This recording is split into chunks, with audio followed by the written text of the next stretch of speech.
Hello, welcome to the Urban Garden Diaries. I'm Sabrina. I'm growing greens, herbs on my small patio, as well as directly indoors under grow lights, and just documenting the journey seed by seed. So, today, episode 1, we are planting lavender, an herb that I absolutely love, but it's very much a high maintenance seed to start. So, we're going to see if this batch survives the process. Be sure to subscribe to follow along the journey. And with that being said, let's get started. So let's talk lavender. We're going to be planting this lavender English variety. Planted it a few times, and one thing I noticed that it does do better with stratification, which if you see this napkin here, I just placed some seeds on damp paper towel, placed in the freezer for a few weeks. Now I have it out and it's ready to plant. So we're going to start, I just showing you guys, I have my Sharpie planting labels, as well as my seed starting mix. I've already added some water in there, which is why it has more of this brownie like consistency. So we should be about ready to get started. I'm going to be using just some old condiment containers. I like to just use what's easy and on hand, and I don't need a whole lot of space because they're very small seeds.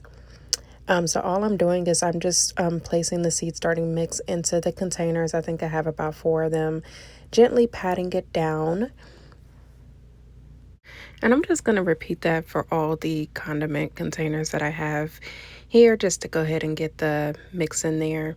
So one thing I will say about lavender is I have gotten it to successfully germinate a few times, but I realized that, there's just a lot of steps from going to a little seedling to a fully grown lavender. However, I am very stubborn and I love the smell of lavender. So I'm going to just keep on going with this.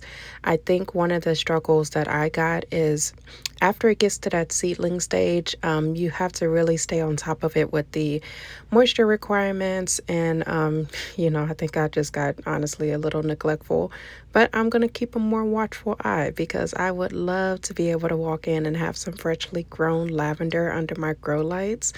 I will just feel like I made it. This tiny bit of soil is plenty. They won't stay in these containers for long. So next, I'm just going to get my seeds that, again, I cold stratified for a few weeks, and I'm just kind of trying to pull them off the napkin here.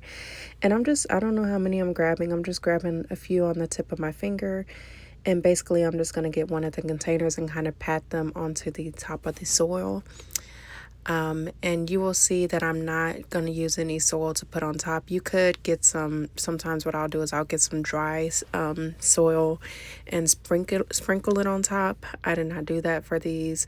I just kind of got them and then spritzed the seeds on top to kind of press them further into the soil so that they're planted in. And I'm just going to do that for all of them. Some seeds did germinate already while they were in the napkin, and that's if you can see those kind of brown spots, that's what those are. So most likely won't get any sprouts out of those, but I am just pressing them all in there because it's just honestly trying to do like a quick, easy method of planting these, see what sprouts. If I need to do another round of this kind of broadcasting method, then I will. So I also have this coleus, hopefully I'm saying that right above this. That's what those two plants are. And I planted those in the same broadcast method, so you can kind of see what plants look like when planted this way. They grow out, clustered together, and as the seeds get bigger, I move them to some bigger pots, but I still kind of keep them clustered, just eventually spread them out. And I'm going to do a separate video when I transplant those. They're next on my list, which is why they're just kind of chilling out while I'm planting these lavender.